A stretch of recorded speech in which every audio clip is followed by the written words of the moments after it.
In today's video, I'm going to teach you how to sort using a parameter in Tableau. First things first, you'll need to have the Tableau public app open and ready. If you haven't already, just go ahead and launch the application to get started. Once Tableau is open, navigate to your worksheet. This is where all the magic happens. After you're in your worksheet, look for the date pane. You'll see a drop-down arrow there. Click it. This drop-down menu is where you make a lot of crucial adjustments, so it's great to familiarize yourself with it.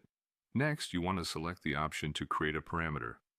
Parameters in Tableau are incredibly useful because they allow for dynamic changes in your data presentation. When you're in the dialog box to create your parameter, you'll need to name it.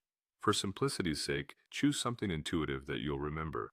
Additionally, make sure you set the data type to string. Naming and selecting the right data type is key to avoiding confusion later on. For the allowable values of this parameter, you'll need to select List. This way you can specify exactly which values you'll permit. Add your desired list of values, and when you're satisfied, click OK. Now that your parameter is set, let's put it to work. In your worksheet, drag the subcategory field to the rows area. This will set up the basic structure of your data view. Now, you'll want to include some key metrics to work with. Double-click on fields such as sales, profit, quantity, and discount. These are just examples, but feel free to choose the metrics that are most relevant to your analysis. You're now at the point where you can show your parameter control. To do this, go back to your parameter and select Show Parameter. This action places your parameter control onto the worksheet for easy access and visibility. Next up, look for the drop-down arrow again and select Create Calculated Field.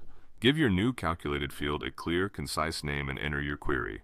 Once you've done that, hit OK. This calculated field is going to play a crucial role in how you manipulate and display your data. Now, click on the drop-down menu in the subcategory field and proceed to Sort. In the sorting options, you'll want to choose Field under the Sort By section and set the order to descending. This will ensure your data is displayed from highest to lowest, which is often the most insightful way to analyze trends and patterns.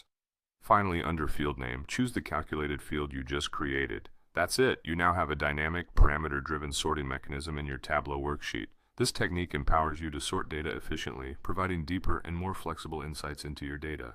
Happy analyzing!